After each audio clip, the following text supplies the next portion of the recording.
অরাজ্যকর পরিস্থিতির চেষ্টা করছে। বিভিন্ন জায়গায় আজকে হিন্দু ভাইদের উপাসনালয় থেকে শুরু করে বিভিন্ন জায়গায় তারা আজকে অগ্নিসংযোগ সহ বিভিন্ন সরকারি স্থাপনা সহ এই সব জায়গায় তারা আজকে অগ্নিসংযোগ করে এই দেশের ছাত্র জনতার উপরে দায় চাপানোর চেষ্টা চালাচ্ছে।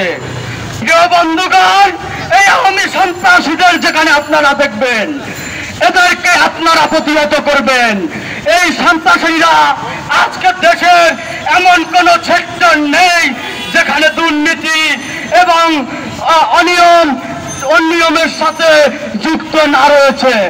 আপনারা জানেন আজকে শিক্ষা প্রতিষ্ঠানগুলোতে এই আওয়ামী সন্ত্রাসীরা যেই অপকর্ম করেছে, আজকে ছাত্ররা সেই অপকর্মকে রুখে দিয়েছে।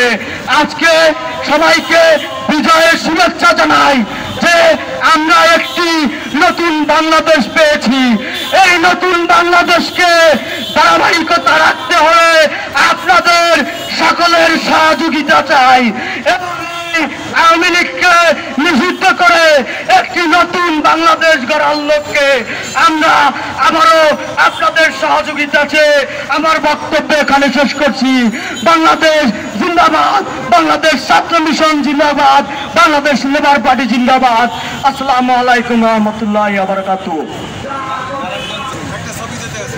সাংবাদিক ভাইরা, প্রশাসনিক ভাইরা, ইউটিউবে বিভিন্ন আক্রমণ করা হয়েছে।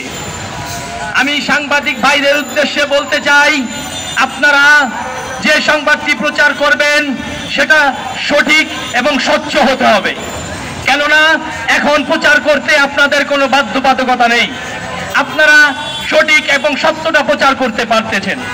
তাই আমি বলবো, আপনার সাংবাদিক ভাইদের মাধ্যমে আপনারা ইতিমধ্যে দেখেছেন বাংলাদেশে শতে শতে মুসলমান ভাইদের ঘর বাড়ি জ্বালিয়ে দেওয়া হয়েছে।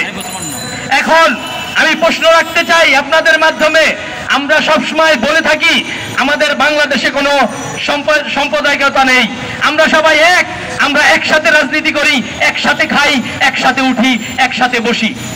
এখন কিছু কিছু হিন্দুদের বাড়িতে যদি আগুন জ্বালিয়ে দেওয়া হয়, আপনারা সঠিকভাবে তথ্য নিয়ে দেখবেন তারা আসলে কি করতেন। আওয়ামী লীগ করতেন, জামাতি ইসলাম করতেন, নাকি বিএনপি করতেন? কেন তাদের বাড়িতে আগুন জ্বালিয়ে দেওয়া হলো? অনেক মুসলমানদের ভাইদেরকে বাড়িতে আগুন দেওয়া হয়েছে। শুধু শুধু আপনারা আপনাদের প্রচারের মাধ্যমে এমন একটা রাস্তা সৃষ্টি করবেন না যে তারা সাম্প্রদায়িক এবং সাম্প্রদায়িকের উপরে আমরা মুসলমানরা হামলা করতেছি, অত্যাচার করতেছি। আপনারা এখানে দেখতে পারবেন, এই যে রামকৃষ্ণ সাহা, এ আমাদের দাদা হিন্দু, আজকে নয় বিগত দিনেও শেখ হাসিনার বিরুদ্ধে তিনি লড়াই করেছেন, কথা বলেছেন, আমরা একসাথে চলি, একসাথে খাই, একসাথে উঠি, একসাথে বসি। তিনি শেখ হাসিনার বিরুদ্ধে অনেক কথা বলেছেন, অনেক লড়াই করেছেন। তাই আমি বলবো সাংবাদিক ভাইদের মাধ্যমে শুধু শুধু বিভ্রান্ত সৃষ্টি না করে যেটা সত্য, যেটা সঠিক, সেটাকে আপনারা তুলে ধরুন।